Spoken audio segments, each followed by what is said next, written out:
Afternoon. I think we're going to start. This is our last child psychiatric grand rounds. I mean, there are still general psychiatric grand rounds this month. Maybe one of the most important, Dr. Afsari, he will be talking about relationship between childhood trauma and adult health. He's going to review one main study and then also discuss some other studies along with that. He has nothing to disclose. Just I'm going to give you a brief introduction because he has a lot of material to present today. He said he's going to take the whole hour. Dr. Afsari, he's a second-year child psychiatry fellow. He's finishing at the end of June. He has been a chief fellow this year too, which takes a lot of effort and courage on the part of trainees, right? Courage, okay.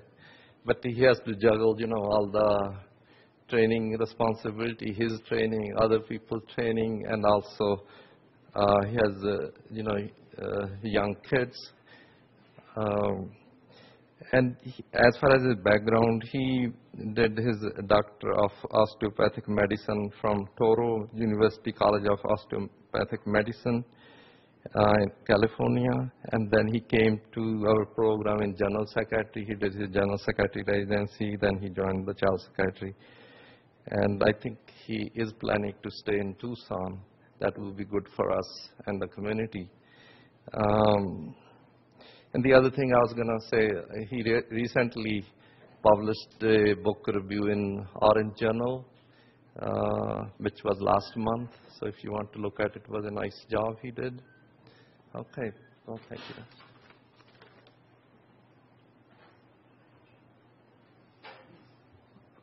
All right, thank you for that introduction, Dr. Guman. Can you guys hear me okay?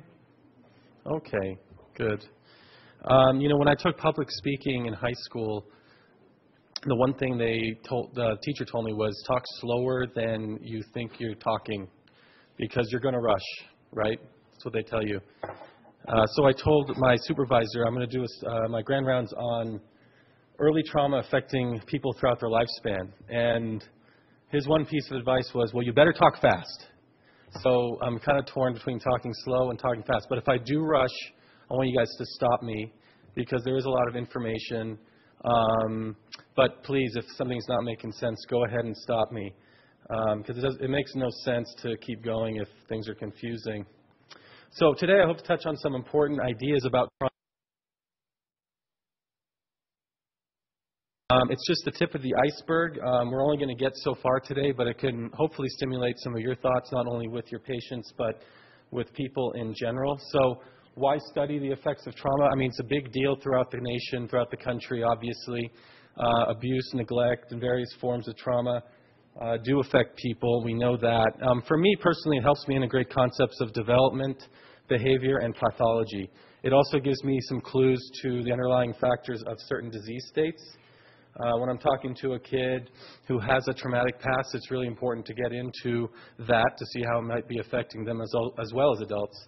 And I think as clinicians and researchers, we often have this intuitive sense something bad happened to this person.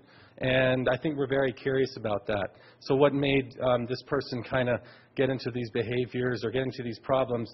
And I think, intuitively, we know there's a problem. And so simply put, we kind of want to know how this cute baby, turns to this adult. And that happens, right? And how these children, they look happy. They end up, criminals or something. That's in a big sense. Obviously, this is very kind of a big picture type questions. And what happened and what can we do about it? So the next slide will give us all the answers and we can go home, right? Not really. So it's really complicated. There's biological factors, there's genetic factors, individual temperament, coping, obviously parenting styles and attachment patterns, and also childhood environment, including maltreatment. So this last part's what we're going to be focusing on today. And I'll also be touching on some of the other stuff up top, but trying to tie it in together. I'm really focusing more on the childhood maltreatment part. So there have been numerous studies that have explored early trauma and its influence on mental and physical health. Many were narrowly focused or too small to quantify the effects of the negative behaviors. So for instance, you had a study that focused on childhood sexual abuse and its ramifications later on in life. But obviously in that family there's likely going to be other areas of problems. And so it's really hard to quantify these problems just generally in a research paradigm. So what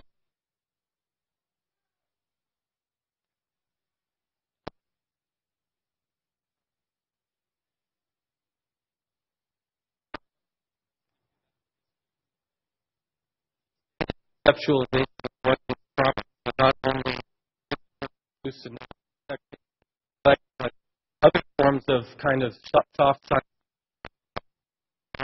health, education history, addiction history, and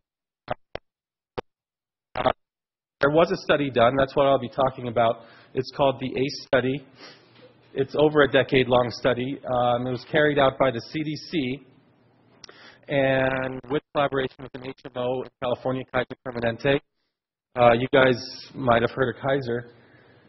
It's a large study. 17,000 people participated. And the participants were kind of predominantly middle class. They all had insurance, average age of 57. So just to give you a sense of that number, that's 10 times the number of the previous largest study done.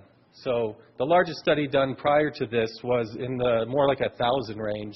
This one was 17,000. So first off, a little more about who was following.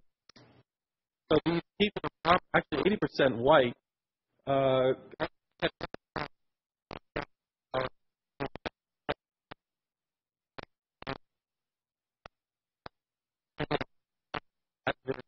Childhood experiences. And I actually have a handout there. One of them is a survey of these adverse experiences and kind of goes through it. So there was a lot of data gathered by this. Not only were these people given these questionnaires, they were also given a comprehensive physical exam right after they were given the questionnaire, and there was also a lot of medical documentation to back up some of their kind of findings. And since that time, there's been 25 peer-reviewed articles based on this initial study. I do have another list, which is a reference list that I've gathered much of the information from. So if you have any questions about, where are these numbers coming from and, how did they find these studies or how did they find these results, et cetera, there are quite a bit of information out there now studying various aspects of how these people who answered these questions, how they ended up with these results. So I do I suggest you kind of look that up if you're interested in more information. And also, just to let you know, I did gather much of my information for this presentation as well as the charts and graphs from these various studies. Any questions so far? Everybody with me? Okay, yeah. So the principal investigators, they had, again, there's a CDC with the Kaiser HMO group. They had a few key hypotheses of the study. One was that childhood traumas lead to a wide array of negative health and social consequences. And two, the stressful or traumatic experiences negatively affect childhood development. I think that's a big key. So a lot of times when we're looking at childhood trauma, it's sort of, okay, so this happened, this bad thing happened, and then they ended up using drugs. But not really talking about the concepts behind it or maybe going into why this is happening. And so their hypothesis was that there's negative childhood development. It affects kids and young, teens and young adults negatively, and it sets the stage for the later problems. And the goal was to quantify these effects in a way that hadn't been done before. So again, using 17,000 people, they thought maybe they had a good shot of getting some more clear information. So we talked about the hypothesis. Now the conceptual framework, the following is a pyramid that they used in the CDC website. It's there as well. And they tried to explain how these adverse experiences may lead to disease and social problems. I'll be coming back to the pyramid every now and again. But if you look here, there's these adverse experiences, and they're saying, the theory is they're going to lead to some sort of impairment, developmental delay, etc. And that leads to adoption of risk behavior and then disease and early death. And I just have a couple thoughts about the pyramid. I don't know if you guys have some thoughts, but this is kind of clear, like yellow and up. I think part of our medical model really focuses on maybe trying to help people stop these as far as smoking or getting more active or not using drugs. And so primary prevention really is focused here. And not surprisingly, a lot of our money and time, energy, resources are kind of focused here. I think the researchers were kind of trying to imply that maybe this is a little too it's too little and too late possibly, and that really there's much larger things going on leading to these huge problems we have in our society. And I think that they did a pretty bold thing by really putting this there. I mean, this is a very vague, kind of nebulous area that is obviously kind of hard to study and quantify. As child psychiatrists, we deal with it every day. And I think as psychiatrists in general and clinicians and psychologists, we also deal with it. But is it really talked about a lot? When you talk about public health measures and primary prevention, do we really kind of focus on maybe this part of it? So that's just a couple of my thoughts. We'll be coming back to the pyramid a few times. But I want to get into the nuts and bolts of the study. So what are they, these adverse childhood experiences they looked at?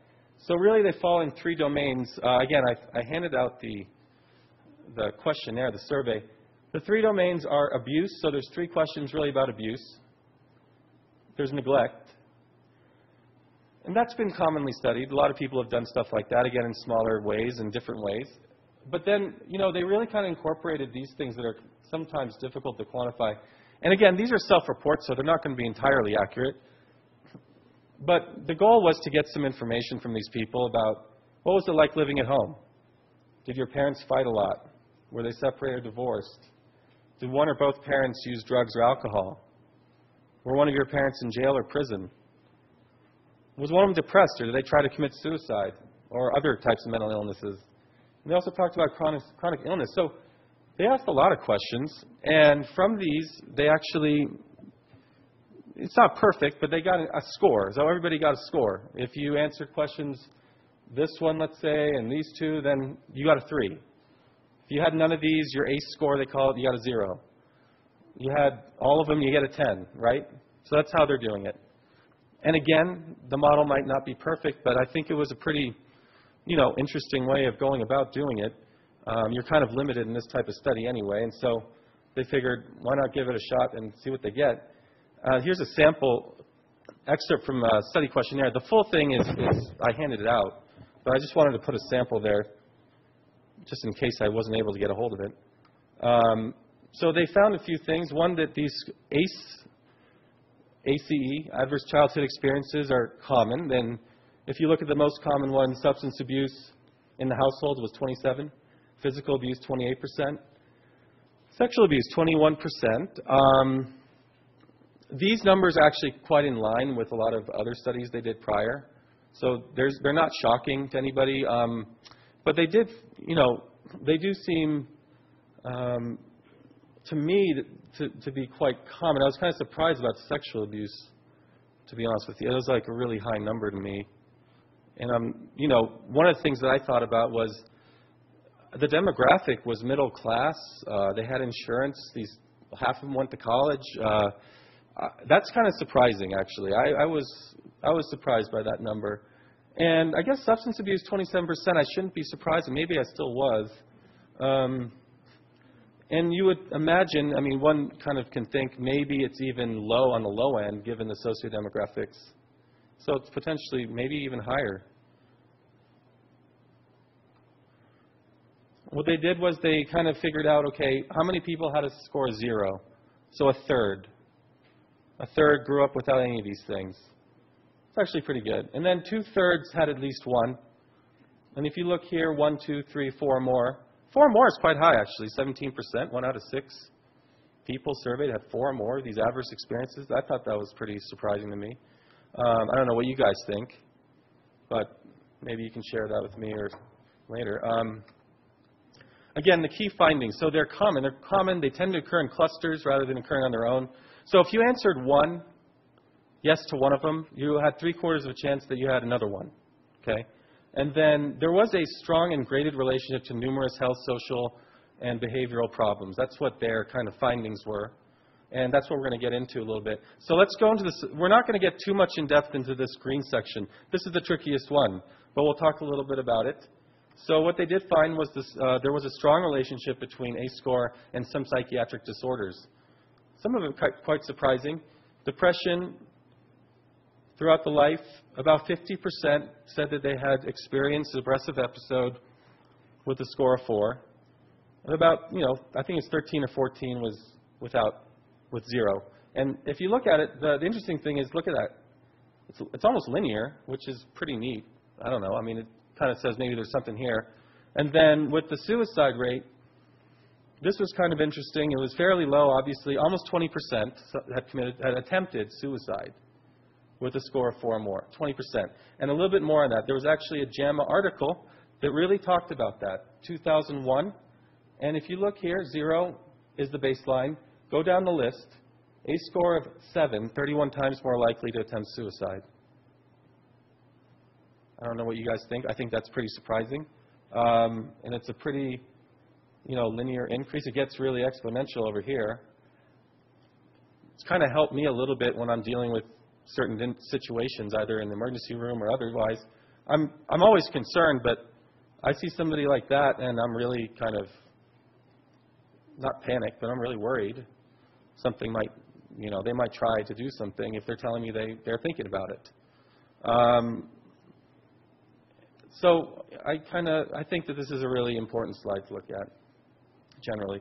And it's also important to really kind of look at the trauma history when you are assessing people who may have thoughts of self-harm. I think that's really important. Just in general, but then given information like this, maybe we should look at it a little closer. Yes. Attempt. Right. Any other questions so far? Okay. A brief summary about this. We're going to get more into this. This is tricky. I have to say, this part is tricky. But, they likely disrupt some neurological emotional development, trauma in general. And the thoughts from the authors were, by adolescence, children do have sufficient motivation and independence to seek some release of these negative emotional states through the following. Not only negative emotional states, I should have changed that. Maybe disrupted neurodevelopment would be better. I think that's my thought, is they're also feeling there's these negative emotional states, and I can talk about that a little more. But so then you go into this one that we really kind of focus on: primary prevention, adoption of health risk behaviors. Obviously, this is very important because it leads to this stuff, and also it really decreases quality of life. So the adoption of health risk behaviors, we know a few things. Most of these behaviors start in adolescence.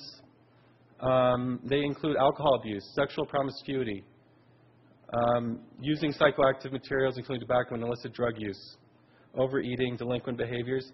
Right down the line, I think it's been shown that most of these patterns or habits really start in teenage years and young adulthood. And so it's kind of important to look at these kids. Maybe there is what's going on beforehand that's affecting them to do that. They looked at the relationship between the adverse experiences and STDs. So about 2.5 times more with an ACE of 4.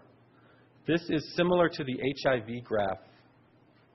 HIV positive graph is similar to this finding. And it makes sense, right? And I don't know what that did. Something is not working. Please bear with me.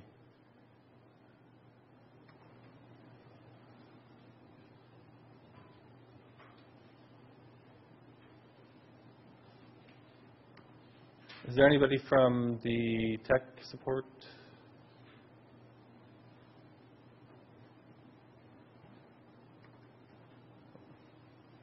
Let me just see if I can get it running.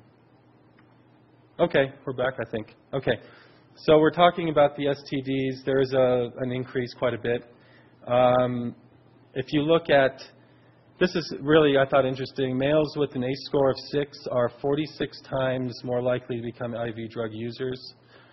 And they suggested about 3/4 of female IV drug users can be attributed to these negative experiences. Again, the author that published the suicide article from JAMA did this study as well. So ever-injected drugs, fairly low, about 0.2% at baseline, increasing to more than 1% with the 2 adverse effects. And then really, even though that doesn't seem like a huge number, 4%, it's really big.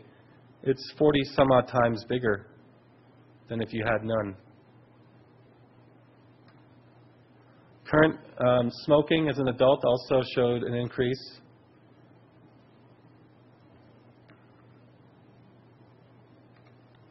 Self-reported alcoholism. This likely is underreported, so it's likely that these numbers are higher, just generally we found with alcohol. But there is a pretty big increase, over 15% and more about in the 2 to 3% with 0.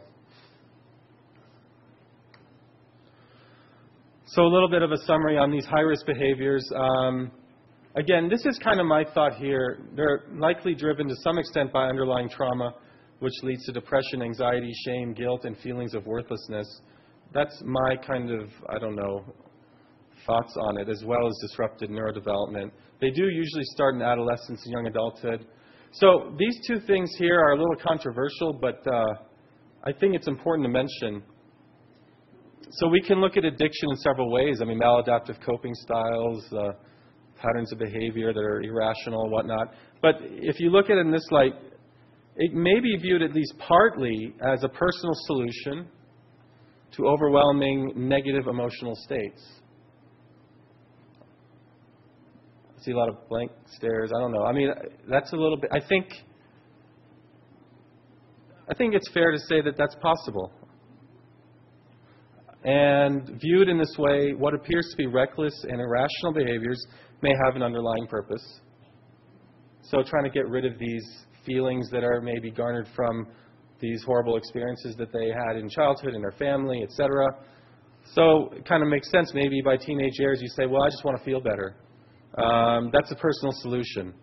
And these are overwhelming kind of feelings that they can't control. So what if, my thought is, we really target on stop the drug use, stop drinking, stop that. Those are all good. And then I think as psychiatrists we work on the trauma too. And child psychiatrists were very interested on that, what happened when they were growing up. And I mention that because it doesn't seem obvious at first, but society and public health, it does seem to be very focused on the behavior and maybe not on some of these more kind of complicated, vague, nebulous reasons. So we go into this pyramid again, right up to the disease part. Again, a lot of our money and time and effort. Look at the medicine wards here. Go down, the ICU and primary care. And I mean, we spend most of our money actually here. And it's not just because of trauma or just because of bad behaviors, but a lot of it is. And the studies that they found, there was a strong relationship with these ACEs and things like heart disease, fractures, obesity, obviously alcoholism, chemical dependency, incarceration. I thought this was pretty straightforward. It makes sense that people who drink more are going to have hepatitis and jaundice. I thought this one kind of made sense. ACE score and COPD was going to be on the rise, right? This one was pretty interesting and published in Circulation by internal medicine doctors. 20% increase for heart disease if you have a history of smoking. This is corrected risk factors. 40% for domestic violence, 50% for childhood physical abuse, about twice as much for hypertension, Complex child abuse, multiple abuse with neglect, 3 times higher. Now, you might not want to believe it, and that's fine. That's okay. So I would say look it up. I mean, maybe there is some problems with some of the statistics, or maybe they didn't do it fully, or maybe there's other factors, or something's going on. But something is going on, and that's, I think, why I found this study so interesting, because it helps, I mean, I think it shifts our way of thinking a little bit. It's not just these biological factors. There's also complex biological mechanisms at play when people are exposed to these multiple type of traumas, stress, neglect, and I'll be talking about that a little bit. I'm actually doing pretty well on time, so I'm not going to rush that much.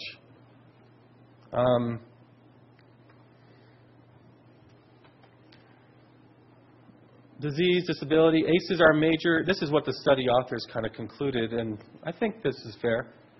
Major hidden engine underlying preventable risk factors for various chronic diseases. They increase the likelihood of early smoking initiation. A graph I didn't show you was early smoking by 14 was very similar to the COPD graph. Chronic obstructive pulmonary disease. They do bear a strong relation to depression, which is leading cause of disability in the world.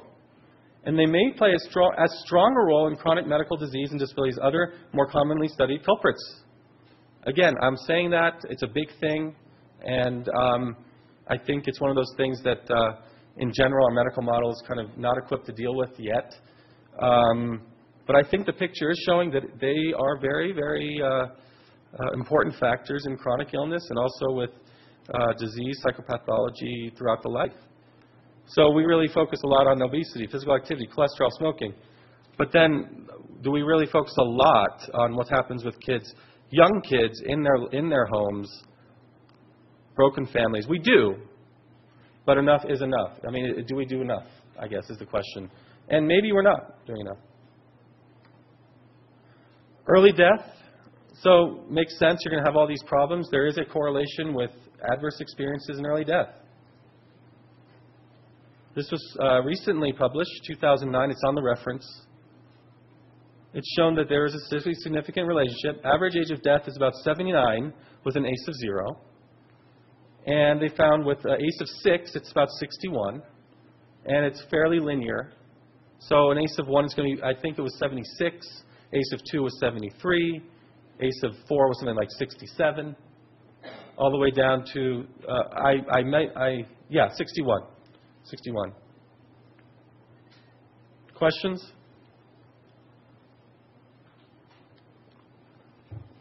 No? Okay. So it brings, when I decided to do this study, I thought, okay, I want to introduce the study. I think it's very interesting. I think it has a lot to, we have a lot to learn. Maybe it's not all accurate. Maybe some of it is. But I think there are some scientific gaps in our understanding of how trauma affects biology.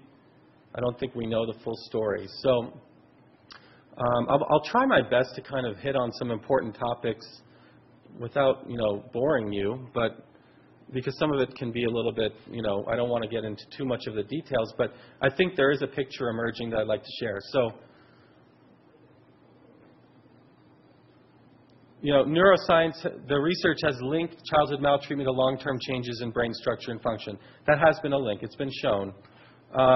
There's Dr. Bruce Perry. He's done a lot of work about this, and he's published a lot. So he has suggested there's problems in the maturation of regulatory areas of the brain, hippocampus, amygdala, the emotional centers. The frontal cortex, the higher functioning parts of the brain. So there's problems in the maturation of that, and also an overactivity of the emotional centers. So the emotional limbic system, they get kind of really riled up early, and they become maturing quickly, and then it somehow affects the higher part of the brain, and it's not able to regulate those activities. So he's kind of conjectured this leads to a decreased ability to regulate emotions and behaviors and to an increased risk of psychopathology. Now, it's a big jump. I don't know how big of it is. I mean, I think there's something to be said about that. I think we see it in child psychiatry where there's not a lot of, there might be family problems, having dynamic issues, abuse or whatnot, But we do see dysregulation problems quite a bit, especially in younger kids. I think it manifests sometimes maybe for other reasons, like fetal alcohol syndrome or whatnot, but the childhood environment does play a role. And to what extent that plays a role, I think this is kind of a start in helping us out. We do know that trauma affects the neurohormonal balance in the system. So early stress is associated with the increased fight-or-flight response. And there's certain key compounds, CRF, that increases the glucocorticoid secretion overall.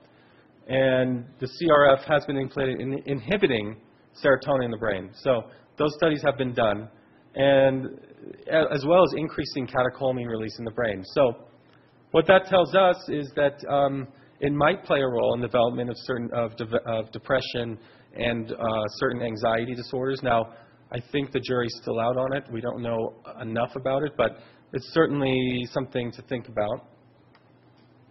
There was a study done, also published in JAMA 2000.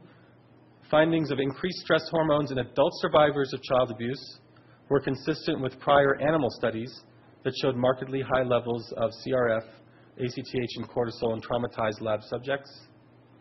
And that was a big study that showed that many years later, these hormones that are involved in the fight or flight response was very high, similar to what they found in lab animals actually in previous studies. There's this emerging field, psychoneuroimmunology. Basically what it's saying is that they're suggesting that traumatic life events can lead to dysregulation of the inflammatory response. Now, if you go back to that slide about cardiovascular disease, 3.6 times rate of cardiac disease with multiple stressors and abuse and neglect. Could it be that there is some problem with inflammatory regulation? And that's certainly a possibility. There is a study done in 2007 that showed prior childhood abuse was shown to be related to high C-reactive protein. I don't know if you guys know much about C-reactive protein, but it's been studied a lot for its role in cardiac disease. And it's a major compound that people are actively investigating. There's one study done in 2005, 62 women with a prior abuse history by their partners 8 to 11 years earlier. They had significant increase in interferon gamma, another cytokine or inflammatory marker. And we do know that these inflammatory proteins have been shown to have etiological role in many chronic illnesses, including, like I talked about, in heart disease. Now, with this ACE study, there's been a lot more studies, like I'm showing you. And this is a major one, the Canadian Community Health Survey in 2007. They had 36,000 participants. They showed patients with PTSD had higher rates of heart disease, respiratory, chronic pain, and GI. Kind of confirming some of the things we know. They didn't look at adverse experiences. They looked at already diagnosed PTSD. So we do know there's a complex interplay between biology and environment. One of the study leaders was hoping that there would be new avenues of study that will provide insights into various pathways that lead to negative health and social outcomes, and will hopefully lead to more effective methods to prevent and treat the effects of these adverse childhood experiences. Any questions? Yeah. In the study that determined actual demonstrable changes in the brain, I don't know if it was structure or function, probably function. Mm-hmm. What were the techniques used to determine that? So are you talking about, let me look. One of the studies focused on the Serotonergic levels? ACEs and changes in brain function. Well, this one here, Yeah. they didn't study the actual ACEs and development. They didn't study that. But these studies that I'm talking about, Dr. Perry did, he measured the level of arousal in various parts of the brain, depending on whether the person actually had an abuse history or not. Something like a PET scan. Like a PET scan, right. And he did a lot of these studies, so you might want to take a look at that. It's pretty interesting. He showed how maybe some parts of the brain were more active than others and how some were less active. And with these scans kind of showed that there is maybe some issue in the level of development of the brain. Again, a lot of this is kind of newer type of research, and I think it's ongoing. People are learning more about. Anything else? The large study that was done in Canada with 36,000 Right. folks, so we're talking about the middle class as well. That's a great question, and to be honest with you, I don't know. But that's a really good question.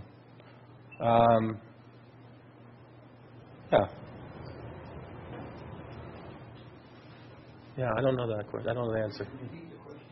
He was wondering if the study in the Canadian Health Survey was also on middle class participants. And I haven't looked into that study enough to really give you a good answer. I guess the last thing we talked about, hopefully lead to more effective methods to prevent and treat effects of these ACEs. So, again, ACEs are common. They have profound effects 50 years later. The way we can look at it, they're transformed psychosocial experiences, oftentimes negative, right, into organic diseases, social malfunction, and mental illness. And they may be a major determinant of the health and social well-being of the nation. Far-reaching statements, something to think about, kind of stimulate your own interest and maybe discussion. And, Dr. Anda, he said, understanding these broader implications of ACEs is necessary to document their lifetime consequences and to highlight the public health importance of investing in primary prevention programs aimed at reducing them. So that brings us to kind of the next part, the final part of the presentation, which is what do we do about it now that we know that this is a major issue and a major problem. It's probably the hardest part, right? Like, what do we do about it? So obviously they're daunting. These implications are big.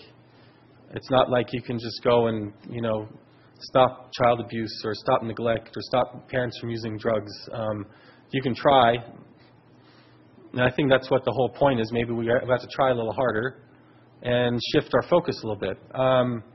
They suggest that primary preventions are tied to changes in society that could support and enhance home environments and family life. So we live in a libertarian kind of culture, right? I mean, people don't like CPS knocking on their doors every day. How do you change this? These changes in society. I think there are some ways you might be able to go about doing it. But, we'll talk about that.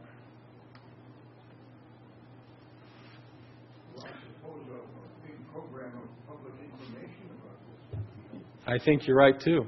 And I think that's what the author suggested, maybe a big push in the media, just like with smoking. A big push in the media, a big push with, different avenues where it can get the word out. They were actually suggesting talking about it in movies and TV shows, that type of thing.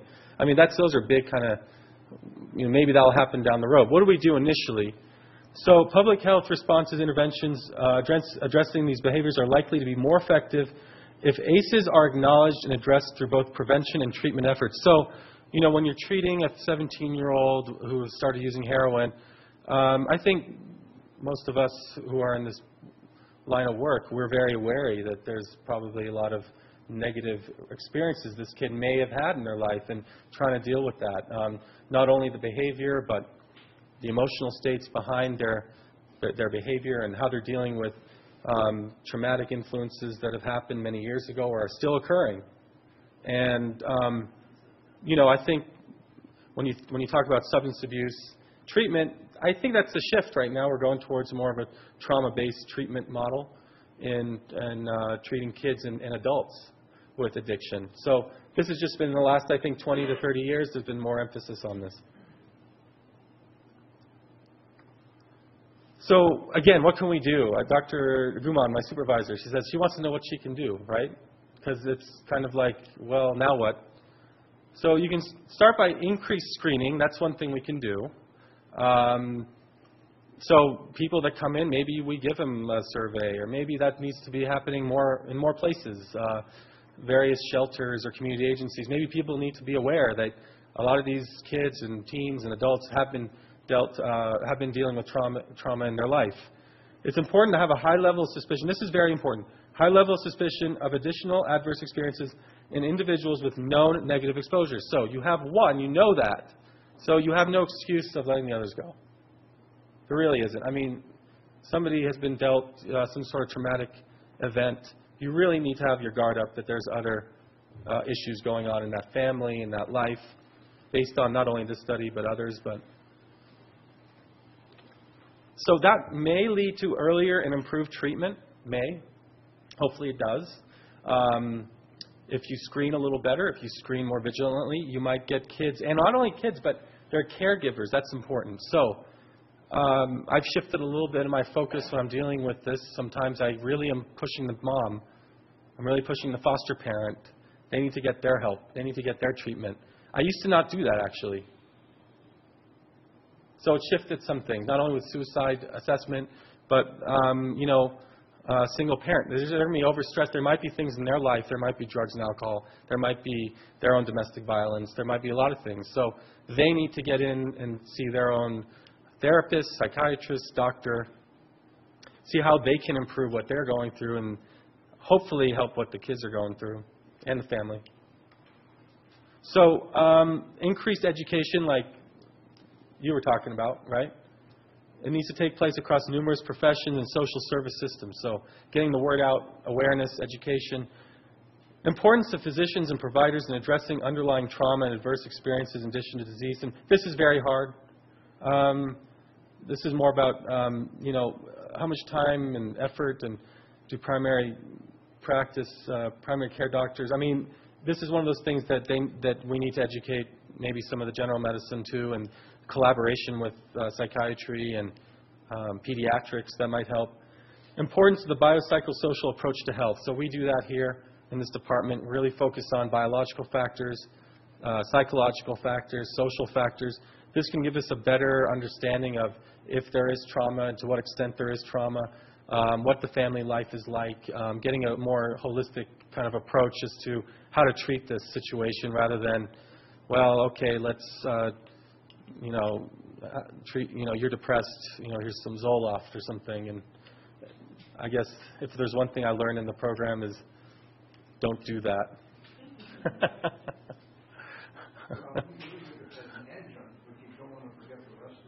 You're right. And I think what I'm trying to say is don't limit it to just that, which I think actually, unfortunately, reading New York Times articles and stuff like that, it seems like the model is to go towards kind of the 15-minute visit. I mean, some people can do that, I guess. But I guess the approach of especially with child psychiatry, dealing with the family is of utmost importance in what's going on in that, not only the family, but extended family, cousins, relatives, foster parents, this, that. There's a lot of complications. So again, a shift in primary prevention efforts to include programs that aim at treating underlying family systems issues that give rise to ACEs. So examples of these, some specific examples. What can we actually do? Like maybe start a program or something. Targeting teens and young adults prior to having children. Or couples who plan on having children. People who actually want the help. Hey, there's this, we want to inform you on what it's like to have kids. Or we want to inform you, do you have your own issues in your family? Do you want to know how to raise your child better? Do you want to know how you improve your own system? We don't do a lot of that, I guess. We see them at the youngest, maybe 3 or 4. A lot of times, maybe too late. I don't know. We can help some. Hopefully, we can help a lot, but maybe it's better to kind of target it earlier. And then programs aimed at parents and caregivers of infants. Now, that's a pretty big deal because really a lot of damage is being done in very, very young kids that is kind of hidden and not talked about and just like, hopefully it doesn't happen. Let's just deny it. I don't know. I mean, pediatricians have a big role here because they're the ones seeing these kids at 0 to 3. We don't end up seeing them for the most part. So that's like a big deal, I think, like what happens when you're an infant. That's really like a class of people that really are, in some ways, have no it's hard to, I mean, it's just hard to think about. No real recourse because they're at the mercy of how they're being treated at home, you know, and maybe we need to target those kids. I mean, we know from the pyramid and everything else, there is this disrupted development and social problems and whatnot that lead lifespan, right, of problems. So can we help those kids at 0 to 3? Kaiser Permanente CDC, they've started a Healthy Steps program that includes experts on psychosocial developmental aspects of childhood. They aim to develop strong relationships with families of children aged 0 to 3 through home and office visits as well as through telephone advice lines. That's a very innovative program. Can we start one in Arizona? I don't know. Should I start one in Arizona? Okay. But I don't know. I think that it's important to keep that in mind. These are big, big issues, and it takes a lot of resource and funding, and people recognizing this is a big problem. Secondary prevention, again, so, you know, teens who have already started using drugs, smoking, other behaviors, they're sexually acting out. So increased recognition of occurrence and understanding of behavioral coping strategies. So understand in the context of trauma and negative life experiences. So we need to focus on both the behavior, right, and the childhood, you know, basically, you know, experiences that they had growing up. And one of these approaches right now is being looked at a lot is trauma-focused CBT. That's just one modality. There are many more used for trauma these days, but trauma-focused CBT is being used a lot in the juvenile system. It's being used in teen substance abuse groups and whatnot. And there is a push towards not only the CBT part of it, cognitive behavioral therapy, but really having a trauma-focused part to it. So more of the dealing with the psychodynamic consequences and issues of very young life. So psychopharmacological interventions, these kids and adults do need medication, right, like you were mentioning. Sometimes potent medication to help them deal with their symptoms. Also, we need to address lifestyle approaches. So we know that there's likely increased inflammatory reaction in the body. We know there's probably increased stress hormones along with these symptoms. We know that exercise helps with that. You know, advocating for lifestyle changes. Is there a possible role of omega-3 fatty acids in dealing with heightened or increased inflammation? That's a question that some researchers are looking at. Other compounds that may help regulate the stress and inflammatory response, as well as psychotropic compounds. That could be helpful. These are ongoing projects a lot of people are doing. This is my thought. This wasn't really directly talked about in the study. But positive social connections may play a protective factor, decreasing the vulnerability to early life stress. So can group therapy be a role here in helping kids and teens process traumatic events in a safe and sharing environment? Will that help them deal with the issues they grew up with as well as the ongoing behavioral issues? I think that can. I mean, I don't know if it's been studied at length, but I have a feeling that this is probably a big part of it is connecting with people, not only peers, but adults that care and they can trust. Play therapy. I've been doing a lot of play therapy at the schools recently. I do find that it's helpful for young kids with developmental issues and traumatic histories to vent whatever they're going through in their household. And actually, it seems to be fairly powerful. So we shouldn't minimize, you know, the word play therapy kind of makes it seem like it's fun and games. But I think it can help with very young children. And there's some big names. Dr. Lenore Terr from UCSF has done a lot of research and written a lot about that in traumatic experiences in kids. And then tertiary prevention, like when you look at adults, like many years downstream, it continues to be very challenging. Effects of trauma and chronic illness is often overlooked in traditional medical practices. So many physicians are not equipped to deal with the complex psychosocial aspects of their disease state. So there are complex psychosocial aspects to heart disease, to liver problems, to, you know, COPD, diabetes, obesity. They're oftentimes very complex issues, and it's really hard if you're not equipped to deal with it, though. So basically, ideally, I think we're going to need increased physician awareness as well as greater collaboration like we talked about. The scope of these changes are far-reaching. They require a shift in thinking about what causes long-term chronic medical illness. That's a big statement. Some adults may benefit also from psychotherapeutic interventions. For primary care, it seems like mind-body approaches could be very useful, dealing with decreasing the sympathetic activity and increasing the parasympathetic response. I think it could be very helpful in dealing with these elevated levels of neurohormones and inflammatory markers. And maybe there needs to be a little more, maybe some more research on mind-body approaches with traumatized individuals. I think there have been a few. So the end goal is to treat the individual's current medical and psychiatric problems in the context of their unique traumatic experiences. The bottom line is that our current models of treating trauma through the lifespan is limited, and it's currently evolving.